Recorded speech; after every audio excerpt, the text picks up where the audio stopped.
Abonnez-vous et cliquez aussi sur la petite cloche de notification pour ne rien rater de nos prochaines vidéos. N'oubliez pas de partager aussi la vidéo et de la liker.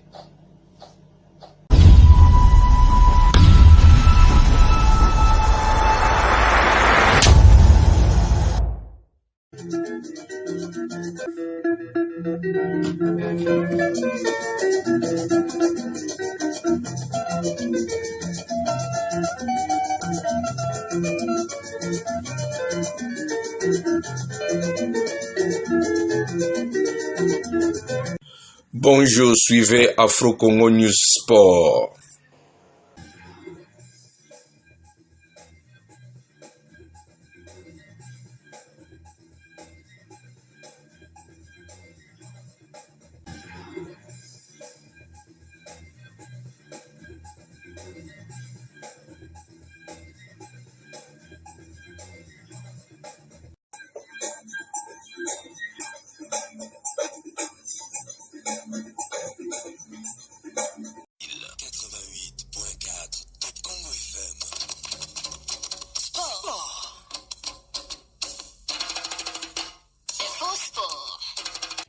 Mise en onde sonore grâce les mains, merci de nous suivre ici au pays et partout dans le monde et bienvenue dans ce journal des sports. Top Congo FM, le journal des sports vous est présenté par Genovic Du football pour commencer, la RDC risque des sanctions. Elles peuvent aller jusqu'à la fermeture du stade des Martyrs par la Fédération internationale de football association.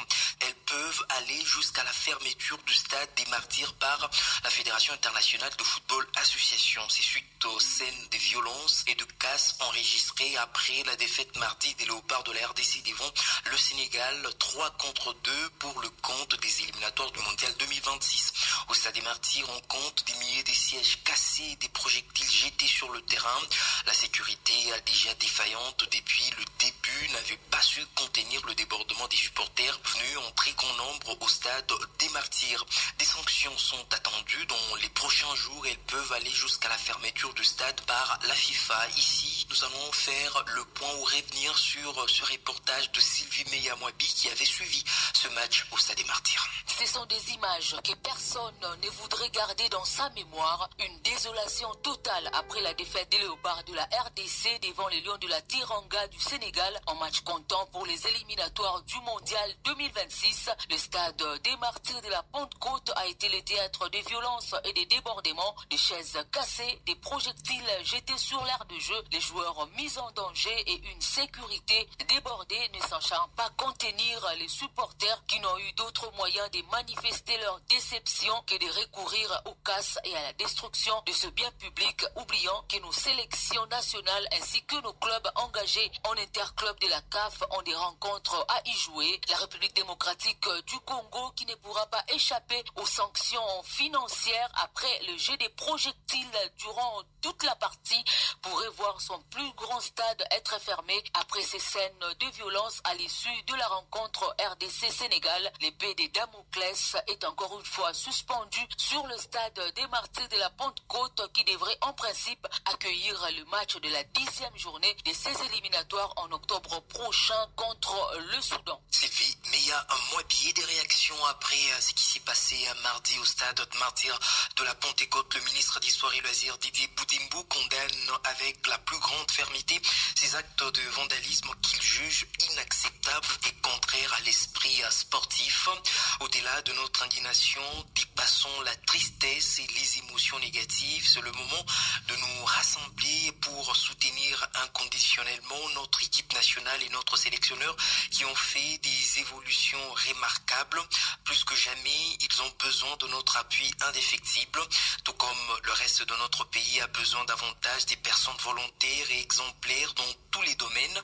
Le sport doit rester une force d'union, pas de division, montrant que la résilience des Congolais réside dans son soutien mutuel et inébranlable, a donc écrit Didier Boudimbo sur son compte X. Nous allons justement rester sur X pour lire cette réaction de l'ancien international congolais Ilunga Erita qui indique que les dégradations au stade des Martyrs sont inacceptables. La frustration se comprend, mais elle ne doit jamais s'exprimer de cette manière. Alors, le bookmaker de premier... Allez, nous allons rester dans ce même registre qui concerne les léopards de la RDC, ces éliminatoires de la Coupe du Monde 2026. La suite de l'intervention de Sébastien Desabre en conférence d'après-match. Le technicien français très critiqué pour ses choix a répondu après le match face au Sénégal. Il a répondu à ceux qui pensent qu'il n'y a pas de progression dans son jeu depuis son arrivée. Sébastien Desabre pense que s'il n'y avait pas de progression, la République démocratique du Congo n'allait pas gagner ces matchs jusqu'à se retrouver en demi-finale de la Coupe d'Afrique des Nations en Côte d'Ivoire. On l'écoute. On sait qu'on est lancé dans une compétition qui est difficile, c'est dur. Maintenant, on aura notre destin entre nos mains sur les 2 prochains matchs parce qu'en les remportant, on sera meilleur deuxième et on ira au barrage. Si le Sénégal ne fait pas de faux pas, voilà, donc c'est pas encore terminé. Donc tant qu'il y a de l'espoir, il faut y croire. Les joueurs, c'est des professionnels, ils sont touchés. Bien sûr que le vestiaire était tout triste parce qu'on a essayé de tout faire, mais la réalité, c'est que malheureusement, on a perdu contre une belle équipe du Sénégal. Et je pense pas qu'on peut aller en demi-finale de la CAN et être en course pour les qualifications de Coupe du Monde si on propose rien dans le jeu, si on joue pas bien au foot. C'était là Sébastien Desabre, sélectionneur principal des Léopards de la République démocratique du Congo. Il croit toujours à la qualification pour le mondial. Les éliminatoires de la Coupe du Monde, oui, vont se poursuivre en octobre. La RDC jouera en déplacement au Togo, puis ici à Kinshasa contre le Soudan. Et qu'est-ce qui se passera s'il ne se qualifie pas pour le mondial ou s'il n'arrivait pas à atteindre son objectif à l'issue de ces éliminatoires de la Coupe du Monde? Va-t-il démissionner ou pas? Sébastien Desabre a aussi répondu à cette question. Pour lui, il ne se pose pas ces genres de questions. Je me pose pas ce genre de questions. Moi, je suis en mission ici. Le principal, c'est de m'investir à 100% pour le Congo, pour le football congolais. C'est ce que je fais tous les jours depuis 3 ans maintenant. Et on avance.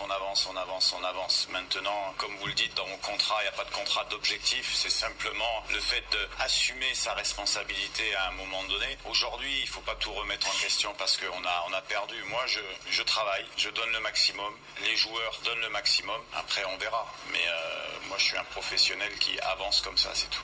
Voilà, c'était là le patron du staff technique des Léopards de la République démocratique du Congo, Sébastien Desabre. Au classement, après 8 journées dans le groupe B, c'est le Sénégal qui a donc pris la première position avec 18 points, suivi de la RDC 16 points. Le Soudan est 3e avec 12 points, 7 points pour le Togo qui est 4e, 5e la Mauritanie 6 points et le Soudan du Sud est donc 6e avec 4 points.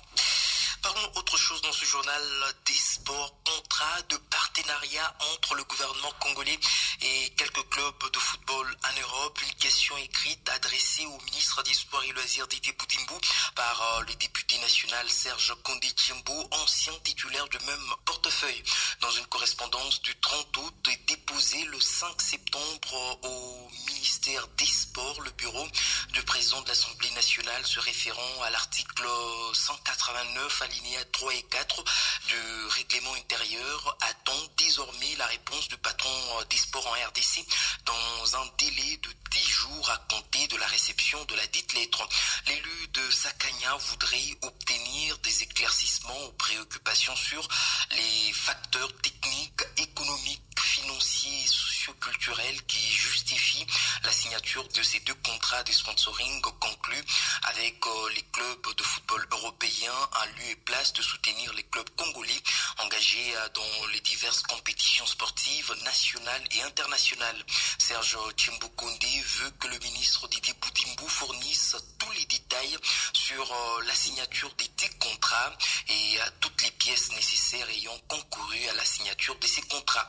Et sachant que les compétitions sportives nationales souffrent du sponsoring et des moyens financiers conséquents en vue de rendre nos championnats plus compétitifs, attractifs et rentables, quel est le gain financier que l'État congolais compte tirer de la signature de ces 2 contrats, s'interroge l'ancien locataire du stade des Martyrs dans sa question écrite. Et puisque nous parlons de ce dossier, je rappelle d'ailleurs qu'une mission d'information parlementaire a été dépêchée il y a quelques mois en Italie pour évaluer l'état du partenariat partenariat entre la RDC et le Milan AC. Après cette mission à Milan, cette délégation devait déposer un rapport. Mais ici, nous allons revenir sur l'avis du député national Guy Mafuta Kabongo, qui est d'ailleurs président de la Commission économique, financière et contrôle budgétaire de l'Assemblée nationale, voulant rester objectif dans son analyse dans ce dossier. Maître Guy Mafuta Kabongo voulait d'abord lire ses contrats et voir sur quelle ligne budgétaire cela a été décaissé. Nous allons l'écouter. Si je dois répondre en tant que dirigeant sportif qui a du mal à trouver un terrain pour faire l'entraînement, c'est compliqué. L'environnement sportif, et je lisais encore pour le CHAN, les joueurs ne se sont pas encore réunis pour commencer à préparer. Il y a des difficultés. Donc vous avez face à un environnement qui ne peut pas comprendre certaines choses. Mais aussi, il peut s'avérer que la démarche soit bonne pour le pays par rapport à la visibilité, par rapport à l'attraction du tourisme, comme je l'ai suivi. Là, il faut savoir avoir de la mesure, comme on dit. Il y a un environnement paupérisé du secteur du football et les gens entendent des montants importants être décaissés. Des deux choses-là, il faut de la mesure. Moi, en tant qu'intellectuel, n'ayant pas encore lu ce contrat-là, je vais devoir le lire. Et aussi, si je dois intervenir en tant que député et de surcroît président de la Commission économique et finances, la démarche est simple. Avoir l'accord, le contrat, dégager un peu, voir sur quelle ligne budgétaire cela avait été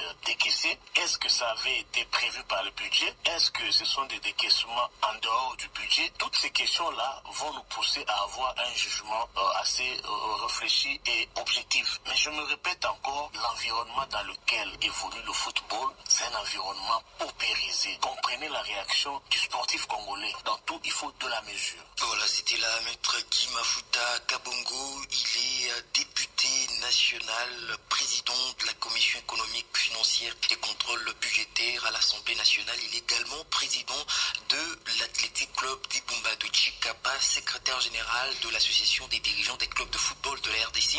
Je rappelle que cette interview a été réalisée le 13 juillet 2025. Merci infiniment à vous tous de nous avoir suivis. Fin de ce journal des sports mis en ondes sonore grâce Théma. Je suis Genovic Mbouambaya et merci à vous de rester avec nous. Sport. Info Sport. Avec Vanessa Kongolo, bonjour. Bonjour Christelle Fritti, bonjour à tous les amis sportifs. Nous ouvrons ce journal par le football éliminatoire Coupe du Monde 2026 Zone Afrique. Les Léopards, vous le savez, se sont inclinés à domicile devant les Lions de la Teranga du Sénégal 2-3. C'était le score final de ce match comptant pour la 8e journée. Malgré la défaite, les sélectionneurs de la RDC, Sébastien Desabre, restent optimistes. Ils comptent désormais sur les barrages pour y arriver. On l'écoute. On sait qu'on est lancé dans une compétition qui est difficile, c'est dur. Maintenant, on aura notre destin entre nos mains sur les deux prochains matchs parce qu'en les remportant, on sera meilleur deuxième et on ira au barrage. Si le Sénégal ne fait pas de faux pas, voilà, donc c'est pas encore terminé. Donc tant qu'il y a de l'espoir, il faut y croire. Les joueurs, c'est des professionnels, ils sont touchés. Bien sûr que le vestiaire était tout triste parce qu'on a essayé de tout faire, mais la réalité, c'est que malheureusement, on a perdu contre une belle équipe du Sénégal. Et puis, pendant et après cette rencontre entre la RDC et le Sénégal, les supporters de la RDC en colère ont cassé plusieurs chaises du stade et cassé aussi les portes pour... Vous savez que le stade était débordé, mais à ce jour, aucun bilan officiel de ces dégâts n'a été communiqué par les autorités. On va parler du football féminin avec les éliminatoires de la Coupe du Monde de moins de 20 ans. Les Léopards de la RDC se préparent au stade Tata Raphaël pour le 2 prochaines rencontres qu'elles vont en livrer dans ces cadres. D'abord le samedi 20 septembre à 16h à Bamako, le Mali va recevoir la RDC et puis le match retour va se jouer le 28 septembre à Kinshasa. La RDC va affronter le Mali et donc les Léopards doivent remporter ces ces rencontres pour passer les caps suivants de ces éliminatoires. On va parler basketball à présent. La 42e Coupe du Congo de basketball va se clôturer ce jeudi 11 septembre à Lubumbashi. Nous sommes dans la province du Haut-Katanga au stadium Joseph Kabila Kabange à 13h. La finale chez les dames va opposer l'équipe de CNSS à celle de Atari. Et puis chez les messieurs à 15h, SCPT de Kinshasa va affronter l'ASB Mwanga de Kolwezi. Les présidents Scotty Kabongo sensibilisent la population de venir nombreux soutenir le BC Mwanga qui joue une finale après plus de 30 ans. On l'écoute ici au micro de notre confrère Belali Mukandila. La finale est entre le Grand Katanga et la ville-province de Kinshasa. Je demande à toute la population du Katanga de venir soutenir BC Mwanga qui doit nécessairement refaire son histoire il y a 37 ans. Ces événements que nous vivons aujourd'hui datent d'il y a 37 ans. Je vous rappelle l'histoire. En 1988, Mwanga était équipe championne de Kolwezi, équipe championne du Katanga, équipe championne du Zaïre à l'époque et équipe championne de l'Afrique centrale. Il y a 37 ans. Et nous rêvons revoir cette histoire s'accomplir et se réaliser dans. C'est pour cela que je demande à toute la population, toutes les autorités de la province du Lualaba, d'accompagner cette équipe qui est en train de refaire l'histoire. Et puis les matchs de classement dans les deux versions se sont joués hier dans les mêmes stadiums Joseph Kabila de Lubumbashi. Chez les messieurs, Génération Espoir a terminé en 3e position après avoir battu le Popo sur tapis vert. Les cheminots ont brillé par leur absence. Et puis chez les dames, Makomeno termine 3e après sa victoire sur l'ASB Lupopo après une victoire de 63 paniers contre 54. Mesdames et messieurs, c'est la fin. Christelle Freddy. Sport. Info Sport.